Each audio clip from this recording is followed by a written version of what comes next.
Welcome to Madasaling Pinoy, your prayer partner. Ngayon po ay Sabado sa ika-4 na linggo ng Pasko ng Pagkabuhay.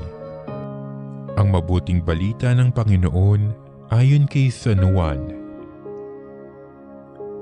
Noong panahong iyon, sinabi ni Jesus sa kanyang mga alagad, "Kung ako'y kilala ninyo, kilala na rin ninyo ang aking Ama. Mula ngayon ay kilala na ninyo siya at inyong nakita." Sinabi sa kanya ni Felipe, "Panginoon, ipakita po ninyo sa amin ang Ama, at masisiyahan na kami." Sumagot si Jesus, "Matagal na ninyo akong kasama, Felipe. Di yata't hindi mo pa ako nakikilala. Ang nakakita sa akin ay nakakita na sa Ama.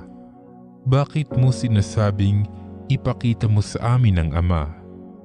Hindi ka ba naniniwalang ako'y sumasa Ama at ang Ama'y sumasa akin? Ang mga salitang sinasabi ko ay hindi ko sinasabi sa ganang aking sarili. Ang Amang sumasa akin ang gumaganap ng kanyang mga gawain. Maniwala kayo sa akin. Ako'y sumasa Ama at ang Ama'y sumasa akin. Kung ayaw ninyong maniwala sa sinasabi ko, maniwala kayo dahil sa mga gawang ito. Sinasabi ko sa inyo, ang nananalig sa akin ay makagagawa ng mga ginagawa ko at higit pa rito, sapagkat pupunta na ako sa Ama.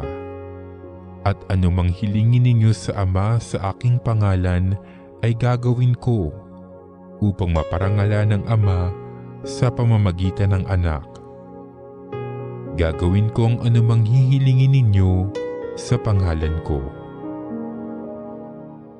Ang mabuting balita ng Panginoon.